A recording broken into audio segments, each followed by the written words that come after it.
మోరాంజీ 7 YouTube ఛానల్కి స్వాగతం friends. మనం వచ్చేసి ఈ మోరాంజీ 7 యూట్యూబ్ ఛానల్ని సబ్స్క్రైబ్ అండ్ షేర్ లైక్ చేస్తారని ఆశిస్తున్నాను.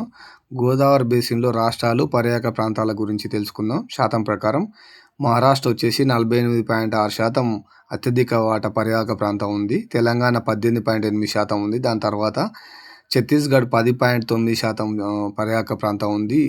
మధ్యప్రదేశ్ వచ్చేసి 10% పర్యాటక ప్రాంతం ఉంది. ఒడిశా వచ్చేసి 5.7% పర్యాటక ప్రాంతం ఉంది.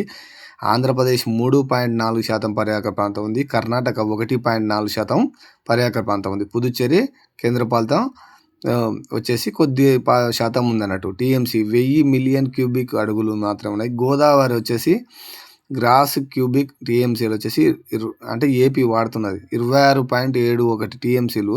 ఫ్లడ్ వచ్చేసి 9.16% వాడుకుంటుంది. అలాగే కృష్ణా రివర్లో 695.45 టీఎంసీలు వాడుతుంది. అలాగే ఫ్లడ్ ఏరియా వచ్చేసి 175.17 టీఎంసీలుగా ఉంది. పెన్నా వచ్చేసి 293.89 టీఎంసీలు వాడుతుంది. 36.2 వచ్చేసి ఫ్లడ్ వచ్చేసి టీఎంసీలు. మనం ఇంకా మోరాంజీ 7 లేటెస్ట్ ఇన్ఫర్మేషన్ అందిస్తుంది. మీకు షేర్ అండ్ సబ్స్క్రైబ్ చేస్తారని ఆశిస్తున్నాను. Thank you friends.